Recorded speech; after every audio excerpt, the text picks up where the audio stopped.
ശബരിമല ഇടത്താവളം എന്നറിയപ്പെടുന്ന മിനി പമ്പക്കും ഒരു ഷഹീദ് മുഹമ്മദിന്റെ കഥ പറയാനുണ്ട്.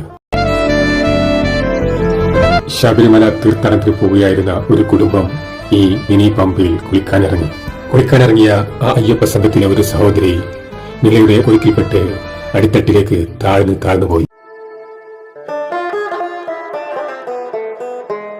ആ സമയത്ത് അവിടെ മീൻ പിടിച്ചുകൊണ്ടിരിക്കുകയായിരുന്ന മുഹമ്മദ് എന്ന യുവാവ് ഇത് കാണുകയും മറ്റൊന്നും ആലോചിക്കാതെ മുഹമ്മദ് അപ്പോൾ തന്നെ അവരെ രക്ഷപ്പെടുത്തുവാനായി വെള്ളത്തിലേക്ക് എടുത്തു ചാടുകയും ചെയ്തു.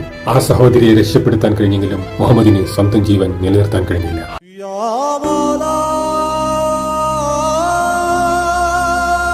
ഒരു സഹോദരിയെ രക്ഷപ്പെടുത്തുന്നതിനിടയിൽ ജീവൻ നഷ്ടമായ മുഹമ്മദിന്റെ കബറിടത്തിന്റെ അന്ന് സ്വന്തം സഹോദരൻ കുഞ്ഞി ഒരു പ്രതിജ്ഞ എടുത്തു. എന്റെ ജീവിതാവസാനം വരെ ഒരു അയ്യപ്പ ഭക്തരെയും മിനി പമ്പയിൽ മരിക്കാൻ അനുവദിക്കില്ല എന്നായിരുന്നു ആ പ്രതിജ്ഞ. പിന്നീട് കുഞ്ഞു സ്വന്തമായി ഒരു വള്ളം വാങ്ങി 45 ദിവസത്തെ മണ്ഡലക്കാലം മുഴുവനും മറ്റൊരു ജോലിക്കും പോകാതെ രാവും പകലുമില്ലാതെ അയ്യപ്പ ഭക്തർക്ക് കാവലിരുന്നു തന്റെ ജീവിതാവസാനം വരെ.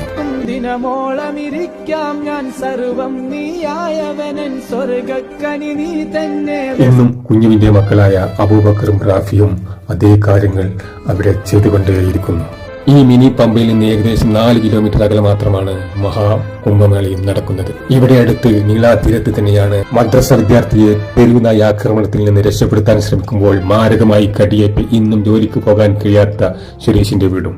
മിലയുടെ ഓരോ മഴത്തിരികൾക്കും പറയാനുണ്ടാവും മാനവികതയ്ക്ക് വേണ്ടി ത്യാഗോജ്ജലമായ പോരാട്ടങ്ങൾ നടത്തിയ സാഹോദര്യത്തിന്റെ കഥ.